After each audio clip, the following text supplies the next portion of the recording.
Hello বন্ধুরা, আসসালামু আলাইকুম। নিয়ে আসলাম আবারও একটা নতুন ভিডিও।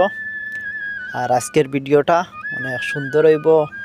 একটা হসপিটালের সামনের সাইড আগেও দেখাইছিলাম, এখন আবারও নতুন করি অন্য সিস্টেমে আবার কিছু এইটা ধারণ করলাম দেখেন।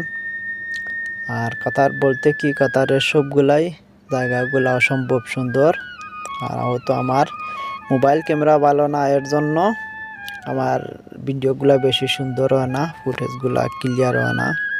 তো দেখেন, পুরান ঢাকাতে একটা কথা শুনছিলাম যে পুরান ঢাকায় যে ওই চক বাজারে যেগুলা এই ইফতারি বেচে, তো চাচাই বলছিল যে একটা শিক্ষিত খাসি স্কুলের আশেপাশে বড় হয়েছে।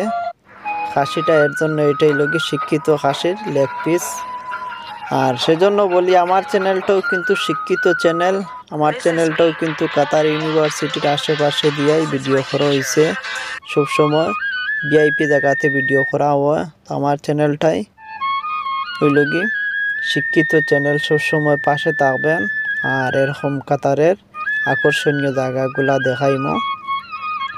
আর শিক্ষিত চ্যানেল বলতেই সব কিছু আলাদা, ইউনিক সিস্টেম, সব কিছু কাতারের ভিআইপি। দেখেন ফুলগুলা কত সুন্দর, অসম্ভব সুন্দর। এই ফুলগুলার কালার দেখেন কত সুন্দর। শিক্ষিত ফুলগুলা সুন্দর, অসম্ভব সুন্দর, যা সুন্দরের কোনো শেষ নাই। সুবহানাল্লাহ। দেখেন শিক্ষিত চ্যানেলের শিক্ষিত ফুলগুলাও অনেক শিক্ষিত। দেখেন সবসময় আমার চ্যানেলের পাশে থাকবেন আর সুন্দর সুন্দর ভিডিওগুলো উপভোগ করবেন। আর যারা লাইক দেন না, অবশ্যই লাইক দিবেন। অনেকে লাইক দিতে ভুলে যান। আর লাইক দিলে পেজেন্টটা বোঝা যায় ভালো। আর কমেন্টগুলা সুন্দর সুন্দর কমেন্ট করেন, অসংখ্য ধন্যবাদ। দেখেন ফুলগুলা অনেক সুন্দর। আগে যেগুলা করলাম এগুলো এই সময় ফুলের কুড়ি দিচ্ছে, ছোটো সেরা গাছ আসলে এখন পরিপূর্ণভাবে ফুলটা ফুটছে। আর এখন গরমের সিজন আইছে। গরমের সিজনে এদেশের যেগুলা নরম ফুল যেগুলা আছে এগুলা উঠে না, এগুলা মারা যায়। আপনি ধরে দেখাইমু, এখন আর এরকম ফুল ফুটতো না। শীতের মৌসুম শেষ, গরম আই গেছে। আর যেগুলা আখাটা বিখাটা শক্ত কেরা, যেমন বড়ই গাছের মতো, সফরি গাছের মতন, নারকেল গাছ, খেজুর গাছ, শক্ত যেগুলা গাছ আছে ওইগুলা এখন থাকবো।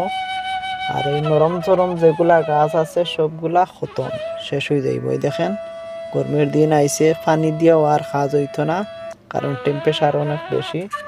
ওই যে 55 থাকি 50, 55, 52, 53 এরকম টেম্পারেচার থাকে। আর এর জন্য এরকম নরম ফুলের গাছ যেগুলো এগুলা টিকানি সম্ভব হয় না। আর এরকম যেগুলা তেতালা বেতালা গাছ আছে এগুলাই টিকিয়া থাকে, কারণ সবার পক্ষে এই কাতারের গরম সহ্য করা সম্ভব না। যেমন অনেক প্রবাসী সকল আছে গরম ডরাইয়া পরে দেশে যায় গিয়ে, অনেক আছে গরম ডরাইয়া দেশে যায় গিয়ে, গরমের মধ্যে বাইরা কাজ করতে পারে না। অসম্ভব মানুষ আছে দেখছি কাজের সাইটে মাথা ঘুরাইয়া পড়ে গেছে। নিজেও যে সময় বাইরে কাজ করছে অনেক সময় কাজ ফালাইয়া তুইয়া গেছে গিয়ে, শরীরে প্রচুর সমস্যা করতো, কারণ গরমের টেম্পারেচার প্রচুর হাই থাকে। লোহা জাতীয় বা টাইস, তারপরে ইট জাতীয় তাবুক, এগুলো হাত দিয়ে ধরার মতো না। হাত দিয়ে হাতে গ্লাস লাগাইয়া ধরা লাগে, এরকম গরম হয়।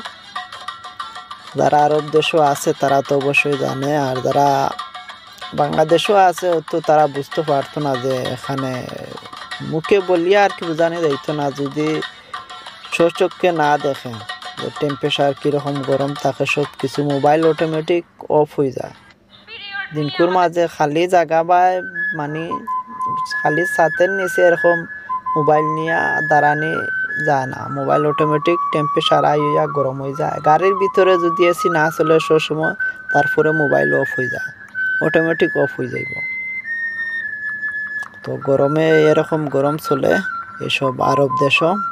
আর সবসময় আমার পাশে থাকবা। আর এরকম এই দেখেন এরকম সুন্দর সুন্দর জিনিসগুলা গাছগুলা দেখানোর চেষ্টা করবো সবসময়। সবাই ভালো থাকবেন, সুস্থ থাকবেন, পাশে থাকবেন শিক্ষিত চ্যানেলের। ধন্যবাদ। আসসালামু আলাইকুম রহমতুল্লাহ। আল্লাহ হাফেজ।